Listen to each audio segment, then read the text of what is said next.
Hello, नमस्कार। कोविड-19 के इस मुश्किल घड़ी में बच्चों, हम सभी लोग अपने घरों में रहकर कार्य करने के लिए थोड़ा मजबूर हैं। लेकिन मुंबई महानगर पालिका ने आपको घर बैठे ही पढ़ाने या यूँ कहें अध्ययन करने का एक मौका दिया है, जो कि हमारे महानगर पालिका के चैनल द्वारा आपको वीडियो के रूप में लेसन प्रसारित किया जाएगा। और उस लेसन के जो विषय हैं वो आपके स्क्रीन पर दिखाई देंगे और उसके टॉपिक भी आपको स्क्रीन पर ही दिखाई देंगे। तो चलिए शुरू करेंगे हम आज का अपना लेसन।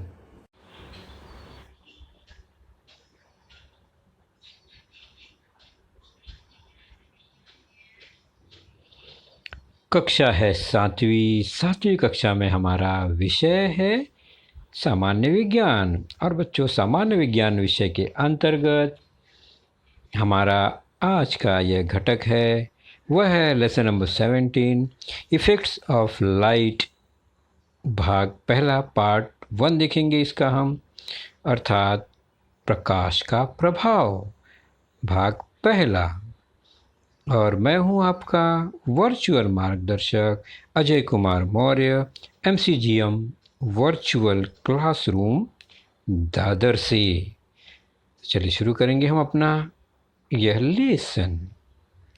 तो नाम ही है प्रकाश का प्रभाव, इसका मतलब हमें यहाँ पर कुछ ऐसे अनुभव मिलेंगे जहाँ पर रोशनी या प्रकाश का उद्भव होता है और उसके कारण जो कुछ प्रभाव हमें देखने को मिलेंगे उसमें से कुछ जानकारी हम इस लेसन में लेंगे।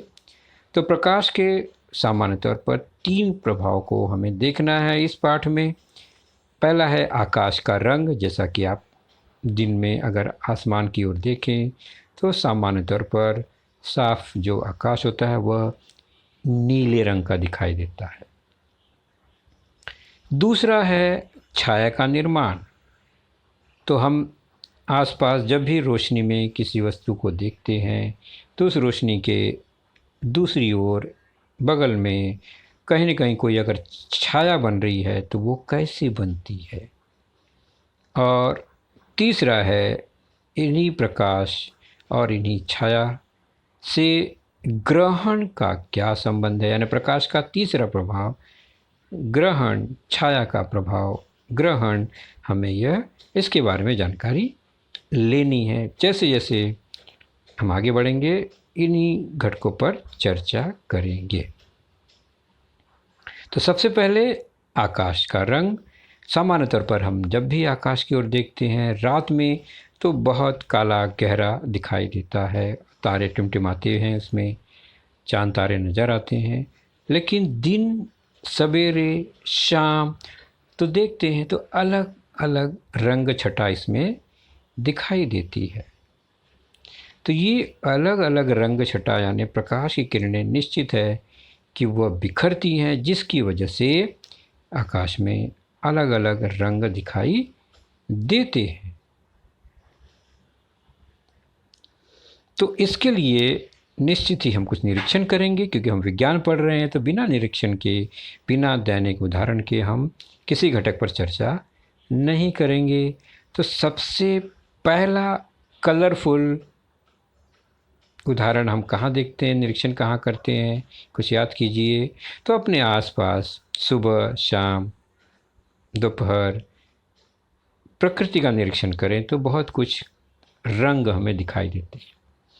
देखिए, यह सूर्य का रंग, सूर्योदय का समय, लालिमाली में ऑरेंज, येलो इत्यादि रंगीन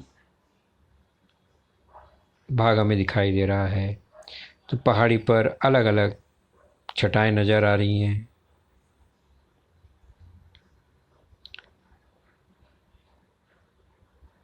पेड़ों पौधों पत्तियों से छन कर आने वाले प्रकाश की किरणें, उसमें दिखाई देने वाले धुएं, धूल के कण चमकते हुए वो भी हमें दिखाई दे रहे हैं। तो प्रकृति में हम देखेंगे तो तमाम इस तरह की घटनाएं हमें देखने को मिलती हैं।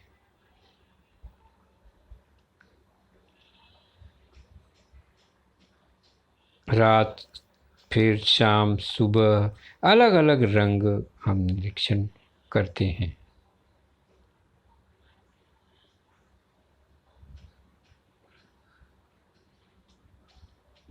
और मौसम को देखकर, माहौल को देखकर हम कभी कभी अंदाज़ा लगा लेते हैं कि ये सुबह है, दोपहर है, या शाम है, या रात है, बिना घड़ी समय देखे।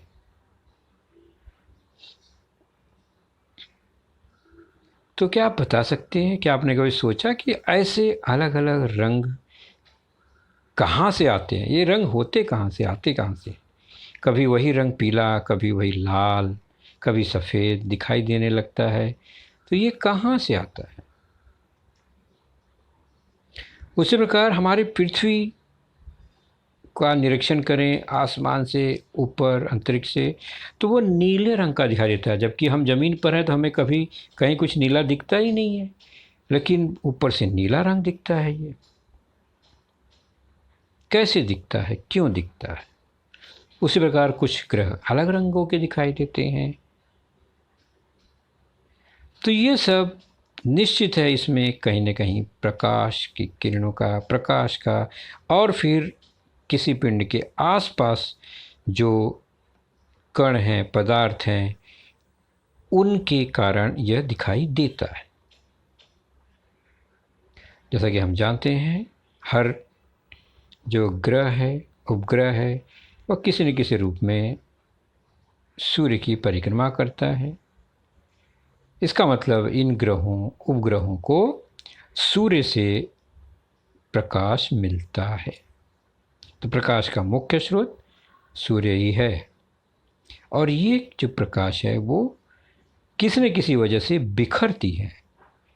उनका प्रकीर्णन होता है, स्कैटरिंग ऑफ लाइट, और उस प्रकाश में से अलग अलग रंग निकलते हैं, और हर रंग का अपना अपना बिखरने का एक गुणधर्म है, इसलिए वो अलग अलग रंग दिखाई देते हैं।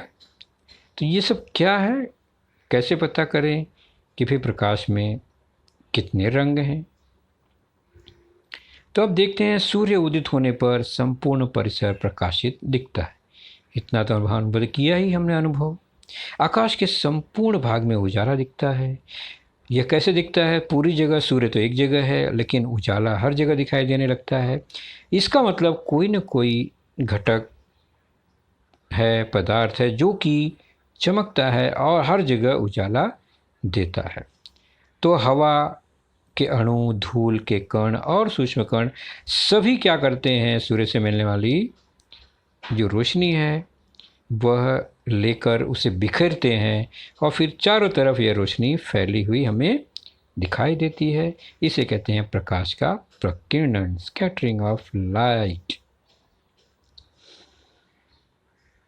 तो अधिक धूल कण हैं, अधिक हवा है, अधिक धुआं है, तो अलग अलग रंग दिखाई देता है, क्योंकि अलग अलग प्रकीर्णन होता है रंगों का। तो हमारे पृथ्वी के चारों ओर वायुमंडल है, यानी कई गैसों का मिश्रण से घिरा हुआ है हमारा यह पृथ्वी, वायुमंडल। तो उसके अंदर स्थित जितने भी कण हैं, धूल कण, गैसें, सब किसी न किसी रूप में प्रकीर्णन करते हैं। अगर वायुमंडल न होता तो आसमान हमें कभी भी नीला नहीं दिखाई देता, एकदम काला दिखता, और सीधे सूर्य दिखता, और बीच में कोई रंग नज़र नहीं आता। जैसे कि अभी हमें यहाँ दिखाई दे रहा है साफ आकाश नीला, लेकिन आकाश नीला है ही नहीं, आकाश तो में कोई रंग ही नहीं है, तो भी हमें वो नीला दिखाई देता है। क्यों? और वो भी दिन में ही दिखता है, रात में तो कलर ही नहीं दिखता। उसको समझने के लिए ये देखिए, यह आकाश है और बीच में कहीं एक सूर्य है, और वहाँ से किरणें हमारे पृथ्वी तक आती हैं। अगर वायुमंडल न हो, पृथ्वी के चारों ओर वातावरण न हो, तो हमें आकाश दिन में भी काला ही नजर आएगा, और केवल सूर्य ही दिखाई देगा। तो वायुमंडल का यह बहुत बड़ा असर है कि हमें आकाश नीला दिखाई देता है और रोशनी चारों ओर नजर आती है। तो वायुमंडल नहीं होता तो आकाश दिन में काला दिखाई देता और सीधे सूर्य ही दिखाई देता। लेकिन ऐसा नहीं है। हम बड़े खुशनसीब हैं, हमारे चारों ओर वायुमंडल हैं और अलग अलग रंग छटा हम देख पाते हैं।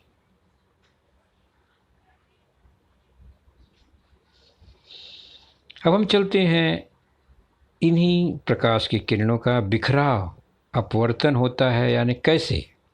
तो सामान्य तौर पर हम देखते हैं कि सूर्य से केवल एक ही रंग मिलता है, सफ़ेद रंग की किरण आती है, ऐसा हम मानते हैं। वह किरण अगर एक प्रिज्म में से हम किसी सफ़ेद किरण को गुजारें तो हम देखते हैं कि उस प्रिज्म में से किरण आने के बाद दूसरी ओर अलग अलग रंग जो है वो अलग अलग बिखराव दिखाई देता है। यानी आने के लिए केवल एक सिंगल रंग है लेकिन बाद में वह बिखर जाता है। सफ़ेद रंग बिखर कर 7 रंगों में सामान्य तौर पर दिखाई देने लगता है। बैंगनी है, नीला है, आसमानी है, हरा है, पीला है और लाल है।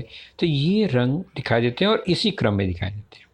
तो हम देख रहे हैं कि जो नीला है, बैंगनी है, वो सबसे ज़्यादा मुड़ा हुआ है, यानी वो ज़्यादा मुड़ गई है, उसका अपवर्तन ज़्यादा हो गया है, यानी वो जल्दी बिखर जाती है।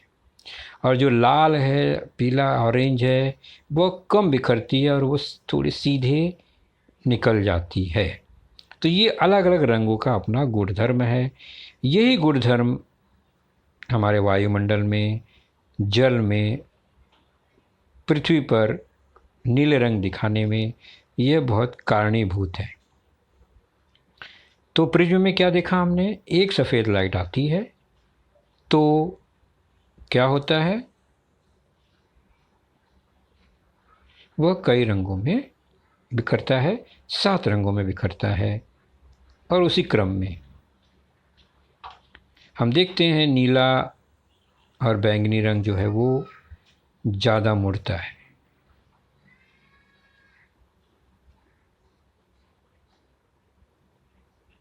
चलिए एक प्रयोग द्वारा देखते हैं। एक लैंप है,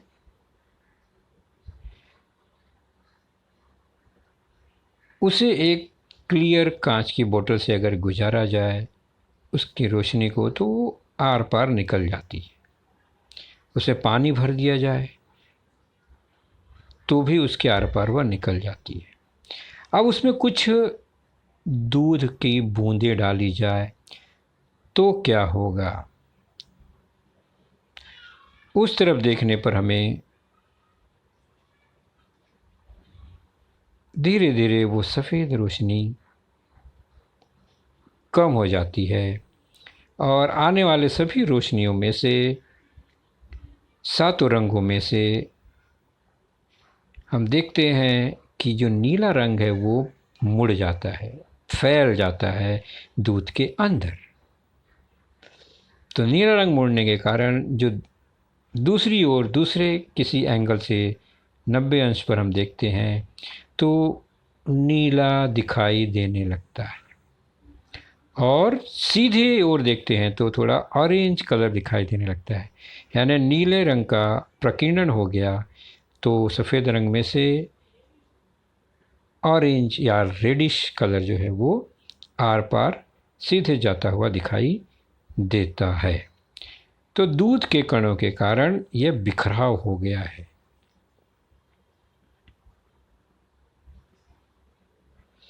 तो सफ़ेद रंग शुरू में और वह नीले रंग का स्कैटरिंग हुआ, प्रकीर्णन हुआ तो नीला रंग फैल गया और ताम्र लाल रंग आगे निकल गया तो सीधे वह दिखाई देता है।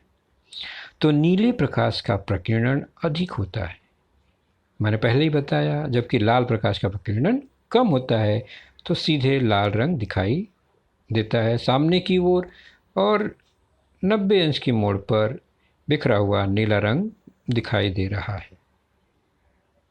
सेम वही कृति हमारी वायुमंडल करती है जो काम दूध करता है। प्रकाश की किरणें इसी वायुमंडल में आती हैं।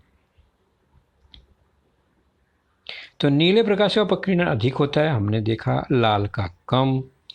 तो होता क्या है, यह सूर्य सूर्य से आने वाली किरणें जैसे ही वायुमंडल में आती हैं, वायुमंडल के कण क्या करते हैं, नीले रंग का प्रकीर्णन होता है, बिखराव होता है और वह फैलने लगता है हवा में और पूरा वायुमंडल धीरे धीरे नीला हो जाता है। इसलिए हमें आसमान भी नीला नज़र आता है इसी कारण, और दूर से देखने पर भी हमारी पृथ्वी नीले रंग की दिखाई देती है, पानी में होने वाले प्रकीर्णन के कारण और वायुमंडल में होने वाले प्रकीर्णन के कारण। तो धीरे धीरे वायुमंडल किस रंग का हो जाएगा?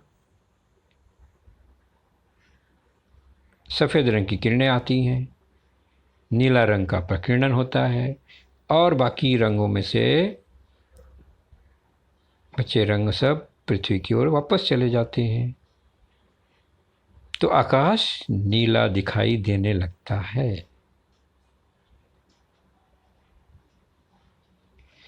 तो इस तरह से हमने देखा प्रकाश का प्रकीर्णन। अब हम देखते हैं उस प्रकाश का दूसरा प्रभाव, छाया का निर्माण। यह एक अनुभव, आप किसी पेड़ के आसपास, खंभे के आसपास, वस्तु के आसपास धूप में हम जब निकलते हैं दिन में, तो हमें जिस ओर सूर्य होता है उसके विपरीत ओर उस वस्तु के एक काली छाया नज़र आती है। ये छाया बनती कैसे है? निश्चित है कि वह प्रकाश की किरणों के कारण बनती है, प्रकाश के कारण बनती है। सूर्य न हो या रोशनी न हो तो उसकी छाया नहीं बनेगी। तो हम जानेंगे छाया का निर्माण। एक छोटा सा प्रयोग देखते हैं। यह एक रोशनी का स्रोत है, प्रकाश स्रोत, और एक वस्तु है, पिंड है, वह है कुत्ता। तो टॉर्च है, उसमें से प्रकाश की किरणें निकलेंगी पक्का, और पीछे एक पर्दा है। अगर टॉर्च चालू होता है, प्रकाश की किरणें आगे बढ़ती हैं और फिर बीच में कुत्ता, और उसके पीछे पर्दे पर देख रहे हैं तो उसकी छाया नज़र आ रही है। फिर से देखते हैं, टॉर्च चालू किया, प्रकाश की किरणें पिंड पर यहाँ पड़ी और उसकी छाया पर्दे पर या दीवार पर दिखाई दे रही है। तो यह है छाया। तो छाया कैसे बनी? तो प्रकाश की किरणें जब किसी भी पिंड द्वारा रुक जाती हैं, यानी कुत्ते के आर पार वह निकल नहीं पाया, तो वहाँ पर छाया बन गई। अगर वो पारदर्शी होता, क्लियर होता, कांच की तरह, शीशे की तरह, तो छाया नहीं बनती, लेकिन छाया रुक गई अपारदर्शी वस्तु के कारण, इसलिए वहाँ पीछे रोशनी नहीं पहुँची, तो वहाँ काला हिस्सा दिखाई दे रहा है, वही क्या है? छाया है। अब छाया अलग अलग दो तरीके की बनती है। एक तो है छोटे प्रकाश स्रोत, बिंदु स्रोत के कारण बनने वाली जो छाया होती है वो। तो प्रकाश स्रोत अगर छोटा है वस्तु की तुलना में तो अलग तरह का निर्माण होगा, अलग तरह की छाया बनेगी। और अगर प्रकाश स्रोत बड़ा है पिंड की तुलना में, वस्तु की तुलना में, तो छाया अलग तरह की बनेगी। तो जब प्रकाश स्रोत बड़ा हो तो वह स्रोत विस्तारित स्रोत कहलाता है, और छोटा होता है तो वह बिंदु स्रोत कहलाता है। ये हमने देखा। तो प्रकाश का स्रोत यानी छोटे से एक जगह से आ रहा है या बड़े जगह से आ रहा है फैलकर। छोटे जगह से आ रहा है तो वह बिंदु स्रोत, और फैले हुए जगह से आ रहा है तो वह विस्तारित स्रोत कहलाता है। सिंपल सी बात है। तो इसी स्रोत से छाया का अलग अलग निर्माण होता है, वह जानेंगे। यह एक छोटा सा स्रोत है तो हम इसे बिंदु स्रोत मानेंगे। और यह एक पर्दा। अब इस पर्दे पर देखते हैं छाया कैसे बनती है, किसकी? तो इस गेंद की, फुटबॉल की। आने वाली रोशनी फुटबॉल पर गिरती है। फुटबॉल के पार रोशनी नहीं जा पाती। फुटबॉल के ऊपर नीचे दाएं बाएं से रोशनी पहुंच जाती है, लेकिन बीच वाले हिस्से पर रोशनी, तो ये जो लाल रंग देख रहे हैं आप, यानी वो एकदम बाउंड्री है, उसके ऊपर रोशनी निकल जाएगी, उस लाल के नीचे रोशनी निकल जाएगी, बीच वाला हिस्से पे रोशनी आर पार नहीं जाती, तो यहाँ पर एक गहरी छाया का निर्माण होता है। तो बिंदु स्रोत से मिलने वाली छाया इस तरह से गहरी दिखाई देती है। यहाँ पर वस्तु जो है, छाया प्रकाश का जो स्रोत है उससे बड़ा है और उसकी छाया गहरी दिखाई देती है। अब पोजीशन चेंज करते हैं, वस्तु को पर्दे से दूर ले जाते हैं, बिंदु स्रोत के पास ले जाते हैं, तो छाया बड़ी हो गई। ध्यान से देखिए किस तरह से छाया में परिवर्तन आ रहा है। तो ये कैसे मालूम पड़ रहा है कितना बड़ा बन रहा है? तो जो लाल किरणें हैं, ये ध्यान से देखिए, इन्हीं दो के बीच में, जहाँ पर लाल किरणों के तीर मिलते हैं दोनों, उन्हीं दोनों के बीच में ही छाया बनेगी।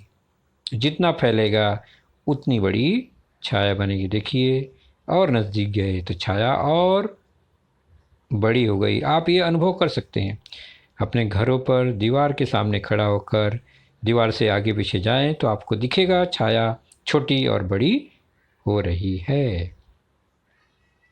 और नज़दीक जाने पर देखते हैं तो छाया और बड़ी हो गई। तो इस तरह से बिंदु स्रोत से मिलने वाली छाया हम देख रहे हैं बड़ी और छोटी होती है किस तरह से, लेकिन एक ही छाया नज़र आती है, गहरी छाया नज़र आती है। इस गहरी छाया को प्रछाया कहते हैं। ध्यान से समझिए, प्रछाया यानी एक सिंगल गहरी छाया जो कि बिंदु स्रोत से मिलता है। अब देखते हैं, अगर स्रोत विस्तारित है यानी पिंड की तुलना में बड़ा स्रोत है तो क्या होगा? यह एक बड़ा स्रोत, विस्तारित स्रोत है। इससे निकलने वाली किरणों द्वारा कैसे छाया बनती है देखेंगे। तो यह गेंद हमारा और पर्दा, टॉर्च चालू करने पर किरणें ऊपर नीचे से निकल कर, यानी ऊपर और नीचे, इन्हीं दो किरणों के बीच में एक छाया बनेगी, पक्का। लेकिन स्रोत बड़ा है तो कुछ किरणें इस तरह से भी जाएंगी कि यहाँ से बहुत किरणें निकलती हैं, तो जो आर पार जाएंगी वहाँ पर छाया नहीं बनेगा, लेकिन बीच वाले जगह पर छाया बनेगा। तो ये नीले रंग की किरणें आर पार इस तरह से निकल गई तो दो तीरों के बीच में भी एक और छाया बनेगी, लेकिन वहाँ पर कुछ किरणें पहुँचती हैं, कम पहुँचती हैं तो हल्की छाया बनेगी। बीच वाले पे एक भी किरण नहीं पहुँची तो वह गहरी छाया बन गई। तो दो छाया हमें दिखाई दे रही है विस्तारित स्रोत के कारण। अब देखिए, जैसे जैसे वस्तु जो है वो पर्दे से दूर जाएगा या विस्तारित स्रोत के पास आएगा, छाया किस तरह से बढ़ रही है। तो बीच वाली छाया जो गहरी है वो प्रछाया है। तो विस्तारित स्रोत में भी प्रछाया बनती है, लेकिन साथ ही साथ जो हल्की छाया उसके चारों ओर दिखाई दे रही है उसे उपछाया कहते हैं। क्या कहते हैं? उपछाया। तो प्रछाया, उपछाया।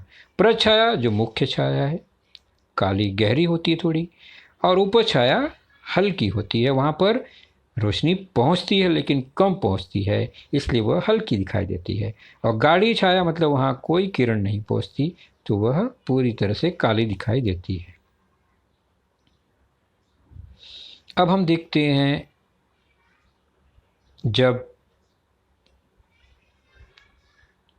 विस्तारित स्रोत पिंड से काफ़ी बड़ा है तो प्रकाश की किरणें इस तरह से गुजरती हैं और छाया छोटी हो गई, जबकि एक छाया बड़ी हो गई। तो प्रछाया छोटी है और उपछाया काफ़ी बड़ी हो गई, क्योंकि थोड़ा सा हिस्सा जो है वो रोक पाया है किरणों को, इसलिए वह छोटा है। बाकी फैले हुए भाग पर उपछाया दिखाई दे रही है।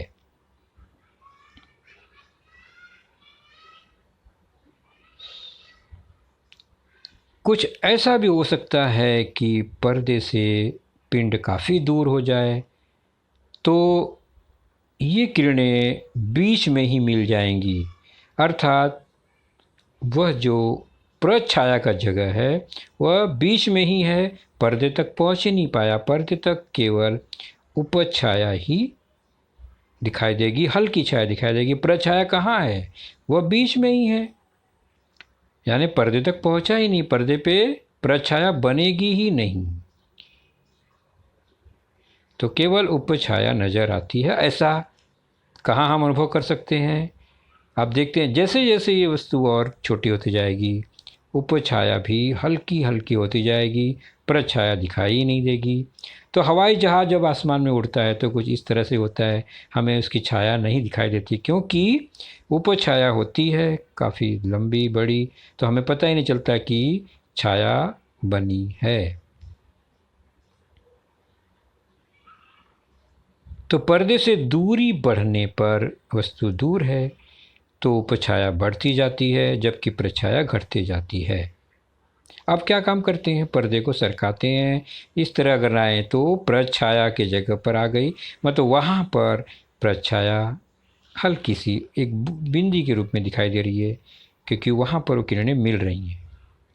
तो पर्दे से दूरी यानी पर्दा नज़दीक आ गया, घटाने पर उपछाया घटती जाएगी, लेकिन प्रछाया धीरे धीरे बढ़ेगी। तो अभी आपने प्रकाश का दो प्रभाव देखा, एक तो आकाश का रंग स्कैटरिंग, दूसरा हमने देखा छाया का निर्माण, तीसरा प्रभाव है ग्रहण। और ग्रहण होता क्या है? हम सामान्य भाषा में सुनते हैं ग्रहण, चंद्र ग्रहण, सूर्य ग्रहण। ग्रहण है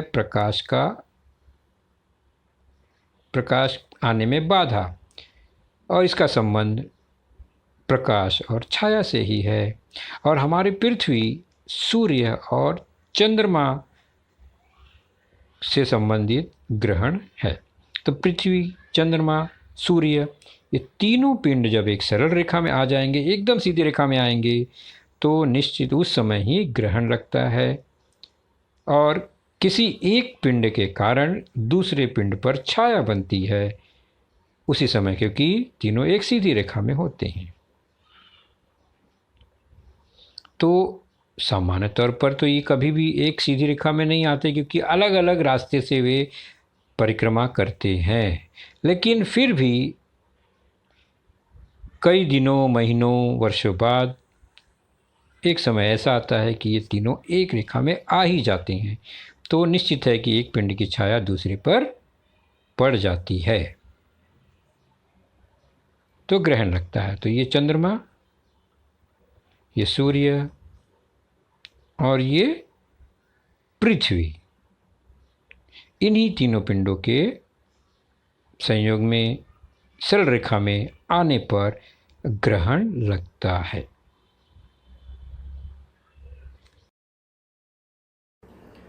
तो बच्चों, आपने देखा आज का लेसन, उसके प्रमुख मुद्दों को ध्यान से बार बार दोबारा देखकर समझने का प्रयास कीजिए, क्योंकि एक बार देखने पर किसी को भी वो पूरा मुद्दा समझ में नहीं आता। तो जैसे ही हम 2 बार 3 बार देखेंगे तो हमें वह समझ में आने लगेगा। और इसके आगे की जानकारी जो होगी बच्चों, वह निश्चित ही हमारे अगले वीडियो में होगी। तो उस वीडियो को देखने के लिए, उसकी सूचना प्राप्त करने के लिए जो नीचे सब्सक्राइब का बटन होता है उसे ज़रूर प्रेस कीजिए और नोटिफिकेशन ऑन रखिए, ताकि जैसे ही हमारा लेसन चैनल पर डाला जाएगा आपको वह तुरंत प्राप्त होगा। तो अपना ख्याल रखिए, सुरक्षित रहिए। Thank you.